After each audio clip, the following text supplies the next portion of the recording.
A 26-year-old young man suddenly confronted an entire platoon right inside the police station.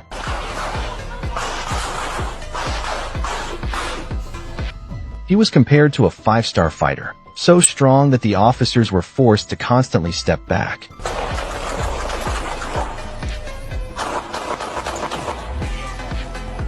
The incident happened in Cochise County, Arizona, right after he walked out of a convenience store and saw a patrol car. The suspect immediately turned around and went back inside. This behavior drew the officers' attention, and they approached to check.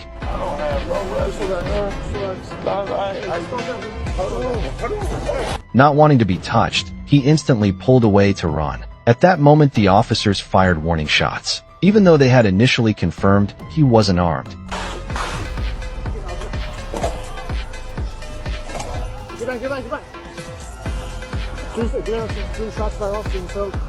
The store's camera recorded the entire sequence.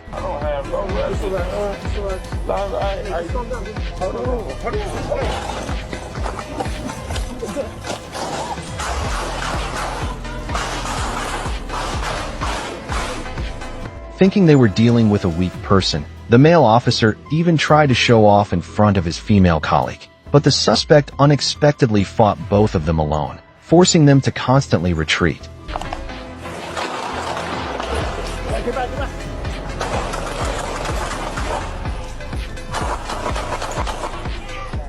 The angle from the street at that time shows.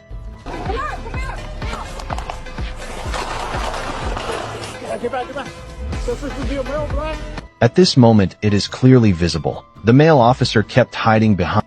His voice softened, and he hurriedly called for backup. He acted tough at first, but when it escalated, he suddenly became timid. I don't know if any of you have someone like that at home, but not even 5 minutes later, the support team arrived at the scene and began to engage the suspect. It's possible the suspect had used, so he didn't resist strongly when officers approached. Turn away. Hands on top of your head. Hands on top of your head. Stop. After that, we learned the young man's name was Ryder Tammy, 26 years old.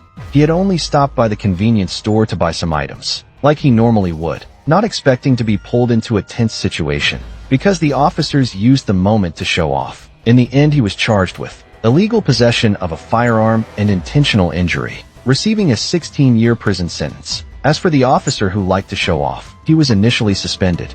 Then, feeling embarrassed facing his female colleague, he chose to resign.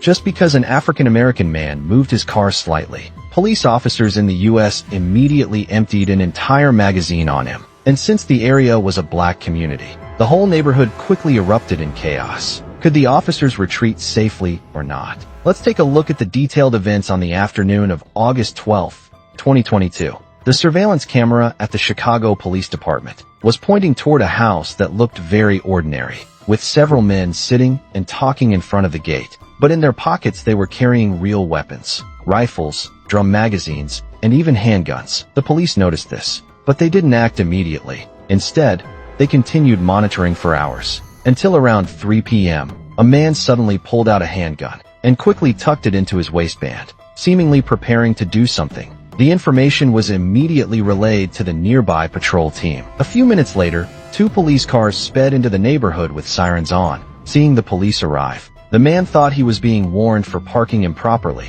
so he quickly got into his car to move it a little, not expecting that the police had already moved in close.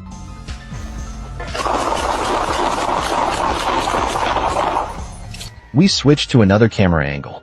For a clearer view, the man had just started the engine.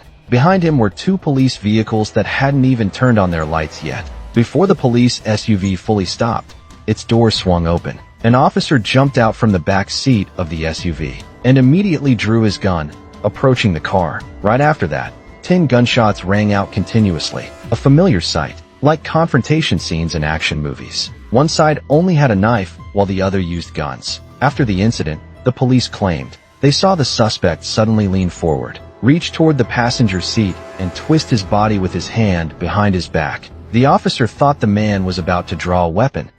Stop reaching! Stop reaching! Stop reaching! The man was shot in the chest, his left arm and back, a total of 5 rounds. He then tried to crawl out from the passenger side, but collapsed on the side. The officers immediately ran to provide first aid and called for medical support. While waiting for the ambulance, the surrounding neighborhood had already erupted in chaos.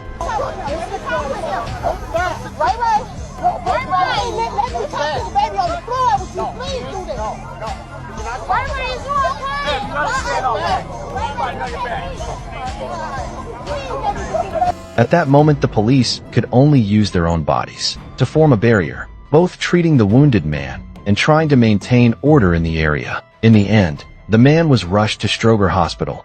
He survived, but from that day on he could no longer stand up. The lower half of his body was paralyzed and one leg had to be amputated. An investigation was immediately launched. The Chicago police did find a .38 revolver inside the car, but the issue was, the officer fired a total of 11 rounds, including several that pierced straight through the car's windows. Even though at that moment, he couldn't clear whether there was anything dangerous inside or not, whether the man had simply bent down by accident. What was even more unusual was that all the police body cameras happened to be turned off. They only remembered to press record after the shooting, which means the entire shooting incident from beginning to end had no video or audio evidence whatsoever, leaving the most crucial moment of the case with absolutely no proof. Afterward, the Chicago Police Accountability Office concluded that the officer had committed extremely serious misconduct, considering the consequences, with the man being permanently disabled